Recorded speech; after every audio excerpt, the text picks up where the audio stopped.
رب قربنا وباركنا لنعمل صالحا في يدي رسالة التغيير.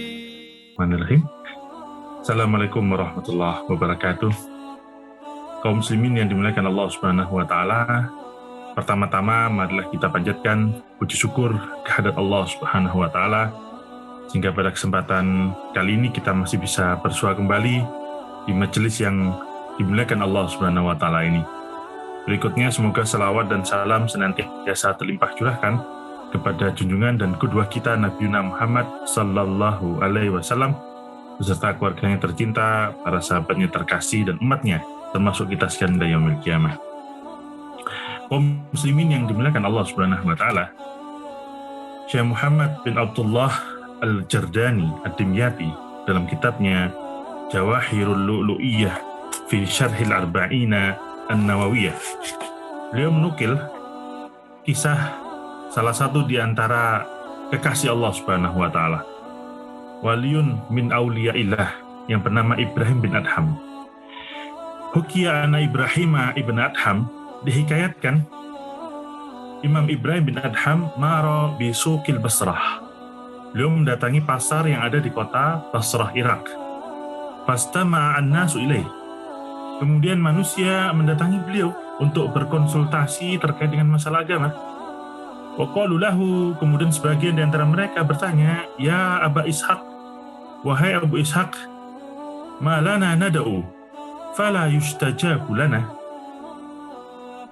Kenapa kami ini sering berdoa, tapi doa-doa kami belum diijabah? Qala, maka Ibrahim bin Adham menjawab, "Li'anna qulubakum matat bi asyrati asya."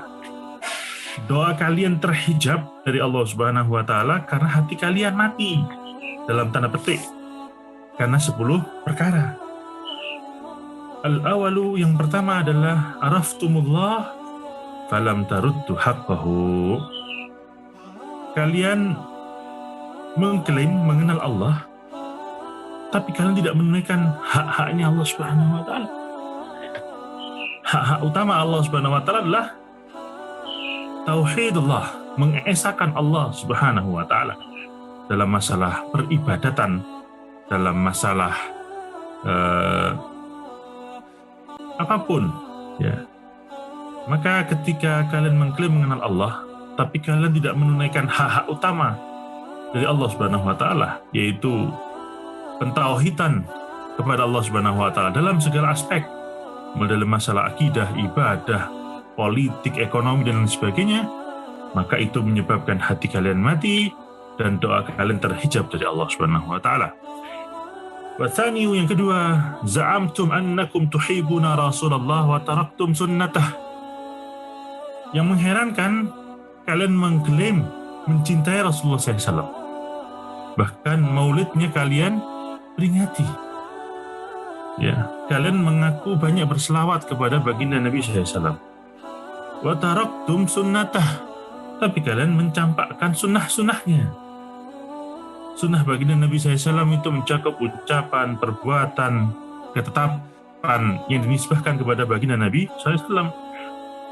Dia adalah teladan sempurna bagi kaum muslimin, bagi orang-orang yang beriman.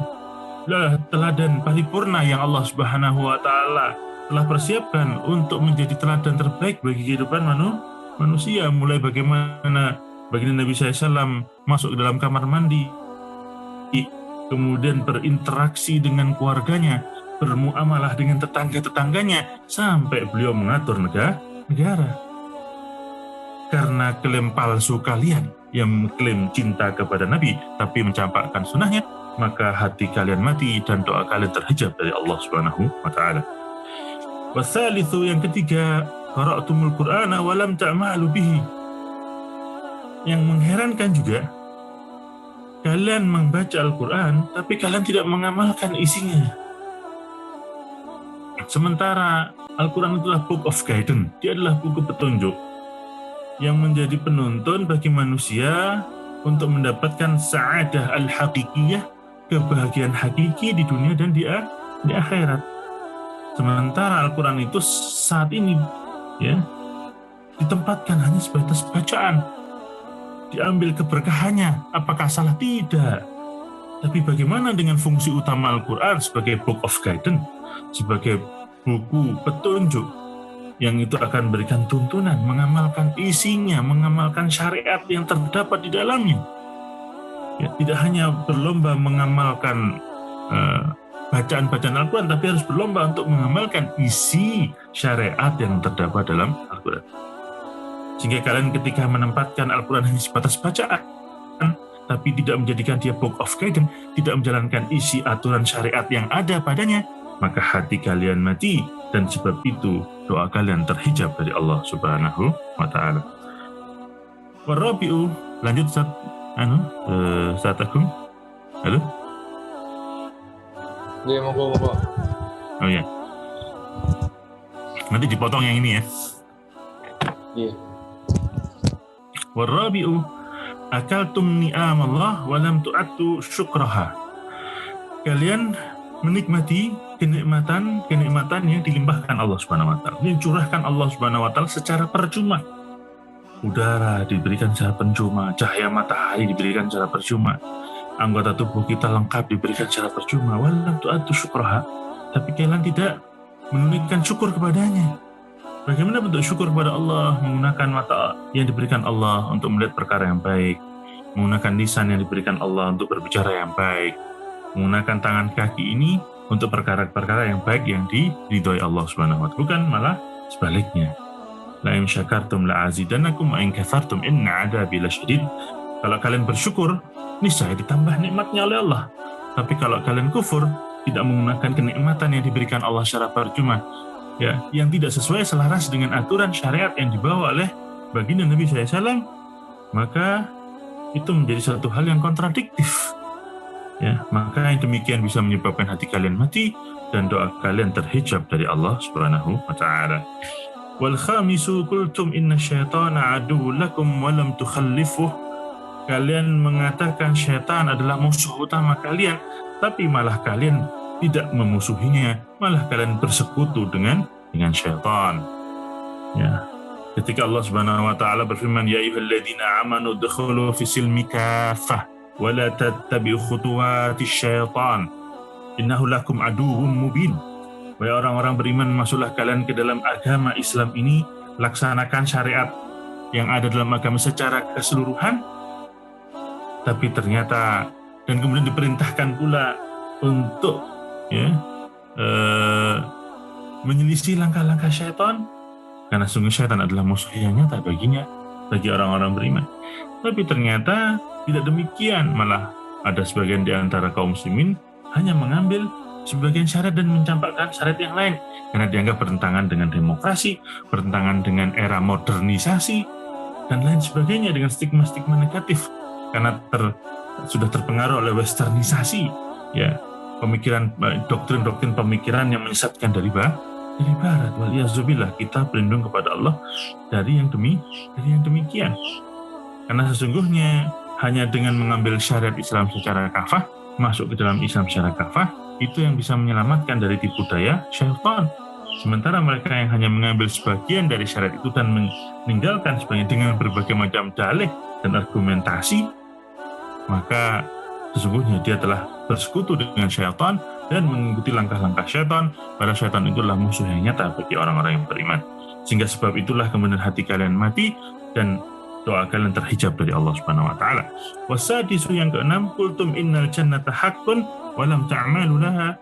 Kalian juga mengatakan surga itu benar, tapi kalian tidak beramal untuk memperebutkan surga itu. Sesungguhnya Allah telah menjadikan surga sebagai kenikmatan paripurna, balasan bagi orang-orang yang beriman. Padahal Allah Subhanahu wa Ta'ala tidak membutuhkan amal ibadah bagi manusia, karena Allah itu maha sempurna, tapi manusia yang butuh untuk beribadah kepada Allah. Ya, karena maha kasih sayangnya Allah, maka Allah membalas dalam tanda petik, ya, kebaikan amal soleh yang diperintahkan Allah kepada orang beriman.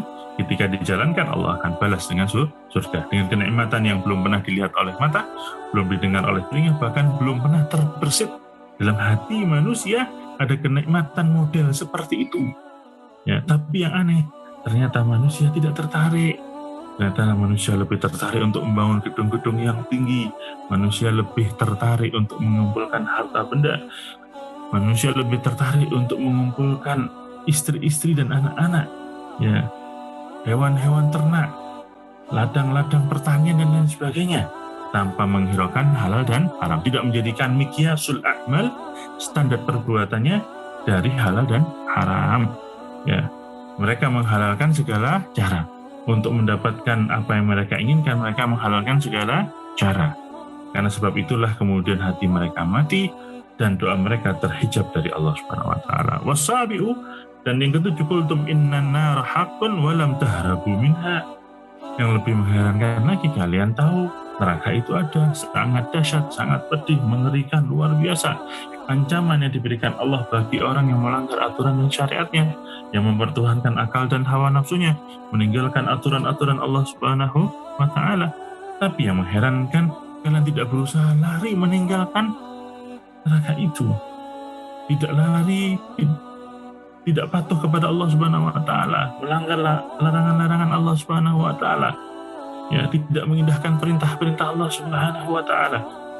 Bagaimana kemudian peredaran miras, ya, beredar bebas, pergaulan bebas terjadi di mana-mana.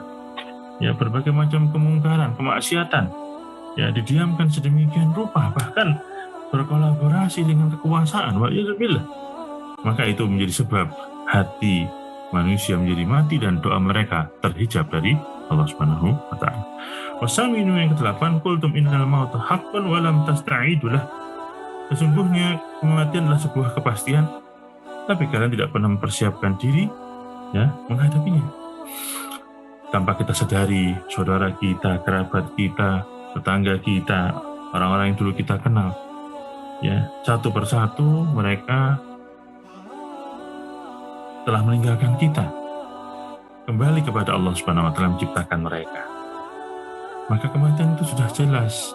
Tapi mengherankan, kenapa orang-orang beriman itu tidak serius untuk mempersiapkan diri menghadapi, ya, fase berikutnya setelah kehidupan ini, dengan memperbanyak ketaatan, ya, meninggalkan larangan Allah Subhanahu wa taala, kemudian taqarrub kepada Allah Subhanahu wa taala, berjuang di jalan Allah Subhanahu wa taala, ya.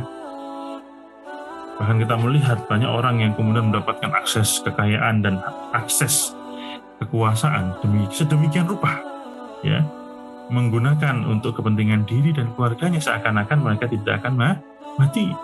Ingat, Fir'aun yang sangat berkuasa itu pun mati. Namrud yang sangat berkuasa itu pun mati, ya. Kemudian para penguasa yang dulu sangat berkuasa dengan bala tentara yang kuat, negara yang besar, ya, kekayaan yang melimpah ruah, akhirnya mereka mati, ya, dan akhirnya mereka sangat kecewa karena ternyata mereka, ya, menjadi musuh Allah Subhanahu wa taala. Dan karena sebab itulah, karena tidak serius untuk mempersiapkan amal-amal bagi kehidupan bagi fase pasca kehidupan inilah, hati kalian mati dan doa kalian terhijab dari Allah Subhanahu wa taala. Atas yang 9, intabahtum minan naum astaqaltum bi uyubinas wa nasitum uyubakum. Yang ke-9, yang aneh juga, kalian terjaga dari tidur kalian, terus kemudian kalian menyibukkan dengan aib manusia, sementara kalian lupa dengan aib kalian sendiri. Bagi orang yang beriman adalah bagaimana kemudian dia senantiasa memperbaiki hubungannya dengan Allah. Dia selalu akan melakukan muhasabah li nafsihi, melakukan koreksi terhadap dirinya. Ya, amal-amal apa saja yang harusnya dia lakukan tapi tidak dia lakukan. Dosa apa saja yang dia pernah lakukan dan dia belum bertobat dan meninggalkan itu. Karena tidak ada kata terlambat selama Allah masih memberikan nafas, maka terbukalah pintu taubat. Dan bukan menjadi akhlak seorang muslim untuk kemudian sibuk dengan aib manusia. Apalagi sekarang dengan adanya multimedia, bagaimana dengan mudah orang itu menyebarkan aib saudaranya sendiri. Karena sebab itulah, sibuk dengan aib orang lain, lupa dengan aibnya sendiri, lupa untuk memperbaiki dirinya sendiri, maka menjadikan hati kalian mati dan terhijab doa kalian dari Allah Subhanahu. Dan yang terakhir, kafantum mautakum wa lam ta'tabaru bihim. Kalian menguburkan orang-orang yang meninggal di antara kalian, tapi kalian tidak mengambil pelajaran dari mereka. Ya, ini terkait dengan poin yang ke-8 ya. Bagaimana orang-orang yang kita kenal, yang dekat dengan kita, satu persatu kembali menghadap Allah Subhanahu wa taala. Mungkin sebagian di antaranya kita ikut mengikuti prosesi, mulai dari memandikan jenazahnya, kemudian menyolati, mengkafani, menyolati sampai menguburkan. Tapi kalian tidak mengambil pelajaran darinya. Bahwasanya kehidupan ini adalah dunia mazaratul akhirah. Kata Al-Imam Al-Ghazali, dunia ini adalah ladang bagi kehidupan akhirat. Maka cocokilah, tanamilah, suburkanlah dengan berbagai macam amal ketaatan, amal taqarrub kepada Allah Subhanahu wa taala. Karena itulah yang akan menjadi bekal hakiki kita ketika bertemu dengan Allah Subhanahu wa taala. Maka sebab 10 perkara ini bisa menjadi hati manusia menjadi mati dan doa mereka terhijab dari Allah Subhanahu wa taala. Kaum muslimin melakukan Allah Subhanahu wa taala, demikianlah tausiah singkat pada kesempatan kali ini. Semoga bisa bermanfaat bagi Al-Fakir dan bisa juga bermanfaat bagi jamaah yang melakukan Allah Subhanahu wa taala. Mari kita akhiri dengan doa kafaratul majlis. Subhanakallahumma wa bihamdika asyhadu an la ilaha illa anta astaghfiruka wa atubu ilaik. Ilal liqa' ma'assalamah. Assalamualaikum warahmatullahi wabarakatuh. يا رب قربنا وباركنا لنعمل صالحا في يدي رسالة التغيير.